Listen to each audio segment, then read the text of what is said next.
प्रतिबंध के बावजूद तलेरू वोटिंग पॉइंट पर वोटिंग होने पर संबंधित फर्म के खिलाफ कार्रवाई करने के निर्देश जिला पर्यटन विकास अधिकारी ने पुलिस को दिए हैं।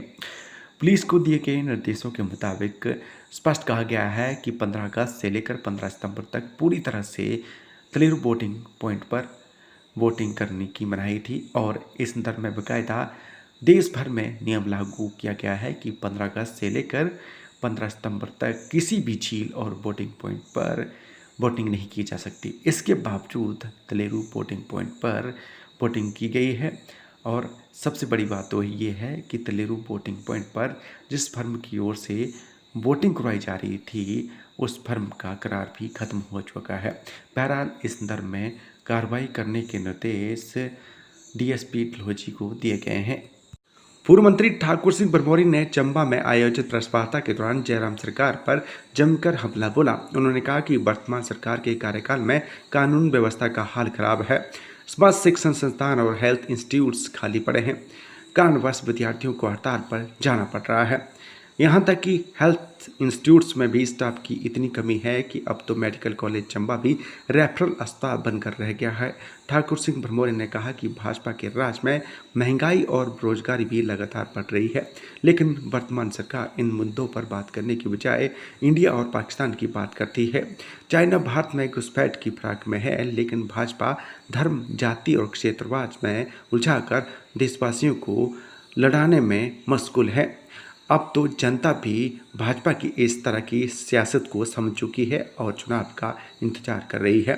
उन्होंने कहा कि हिमाचल प्रदेश में होने वाले आगामी विधानसभा चुनाव में कांग्रेस बहुमत से सरकार बनाने वाली है।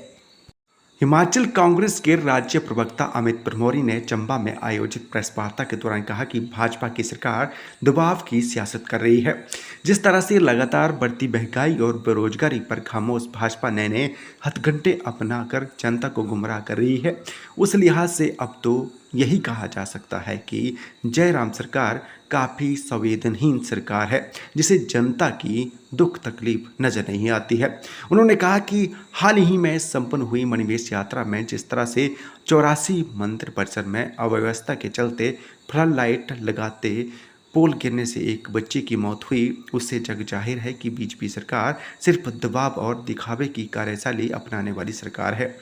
अगर दिखावे की सियासत नहीं करती तो मणिमहेश यात्रा के बीच फ्लड लाइट लगाने के बजाय उससे पहले फ्लड लाइट लगाने की कोशिश होती तो बच्ची की मौत भी ना होती। साथ ही उन्होंने पंघाला पुल का जिक्र करते हुए कहा कि आधे अधूरे पुल का उद्घाटन करने वाली वर्तमान सरकार के हालात बेहद खराब है। उन्होंने कहा कि अपने कार्यकाल में नए विकास कार्य करने तो दूर, जो कांग्रेस के समय में विकास कार्य शुरू हुए हैं, भाजपा सरकार उन्हें भी पूरा नहीं कर पाई है। उन्होंने कहा कि आगामी विधानसभा चुनाव में कांग्रेस की सरकार बहुमत से बनने वाली है। चंबा सदर के विधायक पवनेर ने गुरुवार को राजकीय प्राथमिक पाठशाला गुवाड़ का विधिवत शुभारंभ किया। इस अवसर पर आयोजित कार्यक्रम में विधायक पवनेर ने अपने संबोधन में कहा कि शिक्षा बच्चों के जीवन का आधार है। उन्होंने कहा कि गुणवत्तापूर्ण शिक्षा और अन्य मूलभूत सुविधाओं पर कार्य करना उनकी प्राथमिकता में शामिल है, क्योंकि किसी भी क्षेत्र की उन्नति और तरक्की के लिए स्कूल सबसे महत्वपूर्ण माध्यम है। राज्यसभा सांसद इंदु गोस्वामी 9 सितंबर से चंबा के प्रवास पर रहेंगी। इसकी जानकारी डीपीआरओ चंबा खेम सिंह चौहान ने दी। उन्होंने बताया कि राज्यसभा सांसद इंदु गोस्वामी 9 सितंबर से चंबा प्रवास पर रहेंगी। उन्होंने ये भी बताया कि राज्यसभा सांसद 9 सितंबर को दोपहर 1 बजे चंबा पहुंचेंगी। उनका रात्रि ठहराव चंबा में रहेगा। 10 सितंबर को वे विधानसभा क्षेत्र चुनाव के प्रवास पर रहेंगी। दोपहर पश्चात इंदु गोस्वामी भरमौर रवाना होंगी। 11 सितंबर को ये विधानसभा क्षेत्र भरमौर में रहेंगी। 12 सितंबर को राज्यसभा सांसद इंदु गोस्वामी दोपहर बाद बैजनाथ को रवाना होंगी। गुरुवार को चंबा जिले के 2 लोग कोरोना पॉजिटिव पाए गए हैं, तो वहीं इस बीमारी से गुरुवार को कोई भी व्यक्ति ठीक नहीं हुआ है। इसकी जानकारी जिला स्वास्थ्य अधिकारी डॉक्टर जालम सिंह भारद्वाज ने दी।